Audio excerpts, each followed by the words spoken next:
My mother's name was Harriet Lucas. She married Lester Rigby in May. I was born there in Hibbard. Uncle Harlow, my dad's brother, was a doctor. Delivered all the nieces and nephews. They named me Eva LaRue Rigby. Anyway, I was called Street. LaRue means street. And then all through school I was called Street. And I didn't appreciate that either.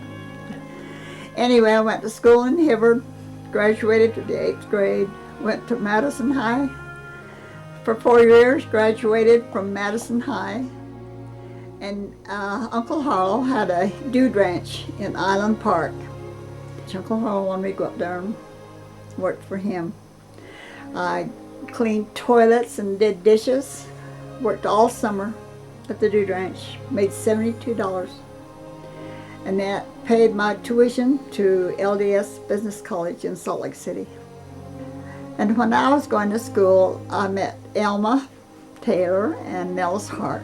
They were both from Manan. They had both gone to school with Vaughn Hunter.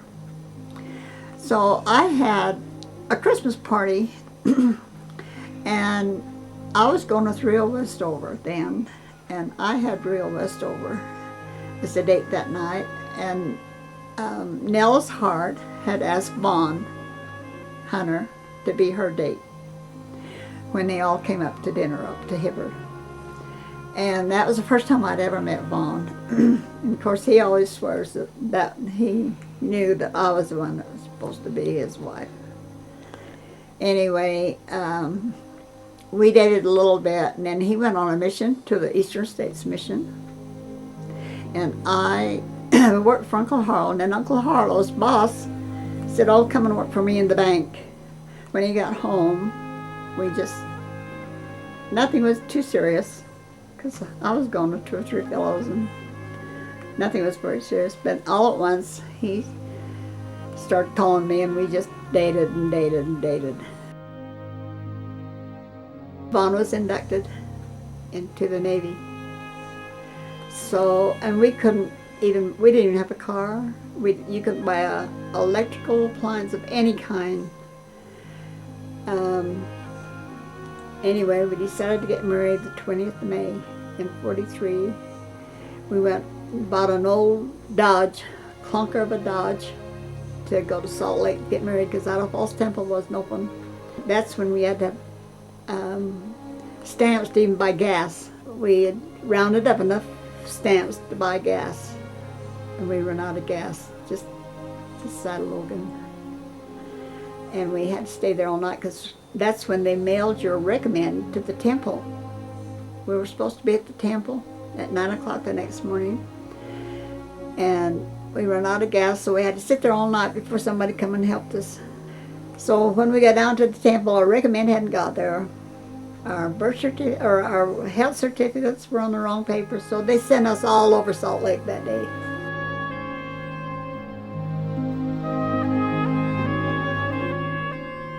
So we didn't get married till 9 o'clock that night in the temple.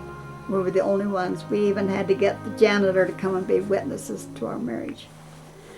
He had an aunt that had bought us a room at Hotel New House. It was $5 a night.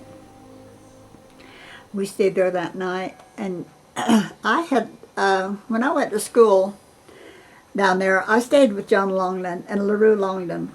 He was the general authority. And I would go home one day a week from school and 10 kids and clean her house for my rent. So I wanted to call Mrs. Longden and tell her goodbye. Well, I had saved money, about $200 from the bank. So we bought everybody a little gift to bring home. Vaughn bought me a wishing well. It was the cutest thing you've ever seen in your life for a wedding present. And while we were in there making that phone call, we were only gone a few minutes, somebody broke into the car and took everything. I'd bought curtains, we bought our garments, we bought everything that,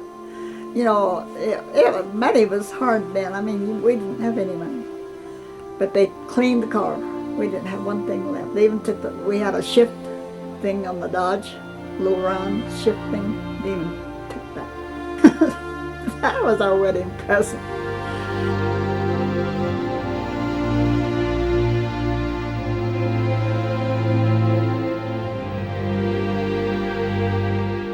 So when we came home, Vaughn's dad had bought a farm that Bramers owned, and it had a great big white house, and it had a little log house that only had one room that was finished in it. So Mr. Hunter sold the big white house and moved it to Tidal Falls. So we had all Peters come and work on the little log house to fix it so we could live in it. And I was pregnant with Cheryl when Vaughn went overseas, or when he went into the Navy. And he was in boot camp at Farragut, Idaho. But they wouldn't let him come home when Cheryl was born.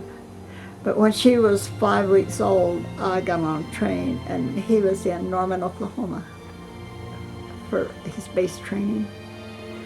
And he had found an old apartment. They didn't want any Army wives anywhere, but he found a little apartment, and the cracks in the floor, cockroaches all over the place. Oh man, it was something else. We stayed in that for a while, and we moved, and he was transferred to Kingsville, and then he was transferred to Alameda. He was shipped out from Alameda, so then I had to come home. I stayed with Mother and Dad. And he was shipped over to the Philippines. He was on an island called Leyte. So then when he got released in January,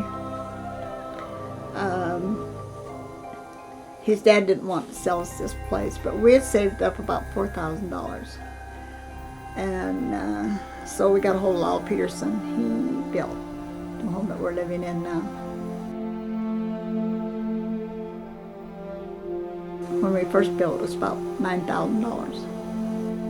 We rented the farm from his dad for I don't know how many years, paid him rent. We built the house, didn't even own the ground we built the house on. But his dad finally sold us this farm, and then he had a chance to buy we called it across the river, and it was all really hills and holes and trees. And he got Carl Agron and worked on that place over to make a farm out of it. He loved to take something and try to make something good out of it. Then, let's see, Janet was born 2 years after, after we got home.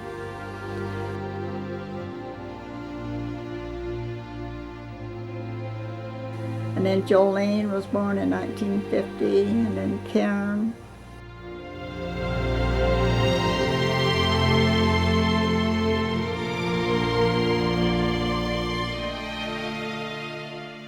Becky was born, let's see, what year was she born? 50? Yeah, we had 5 girls. Yeah, 5 beautiful girls. Every time we had a girl, everybody felt bad for us, but we were tickled. We were loved, and it was fun. Vaughn was a good manager.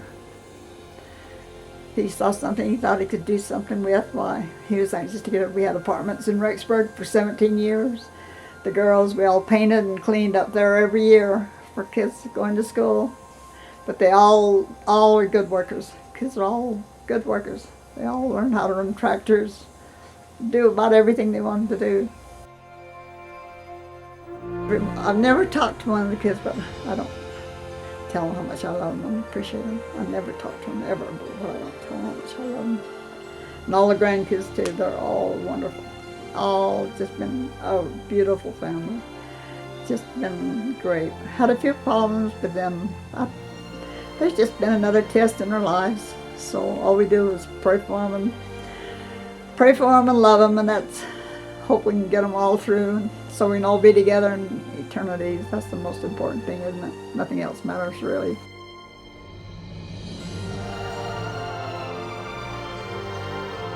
"28 grandkids. When Karen lost little Clint with crib death. That was their first baby. And that was awful hard. That was real hard. And then we have 3 expecting now. That'll make us 62 great grandkids. And they're all doing great. They're all just got beautiful families. And, you know, they're scattered, a lot of them scattered all over. Got anything to keep a job. It isn't easy.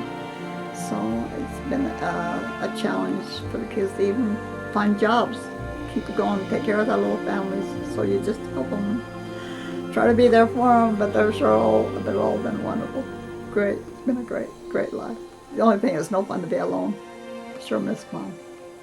He passed away February the 8th.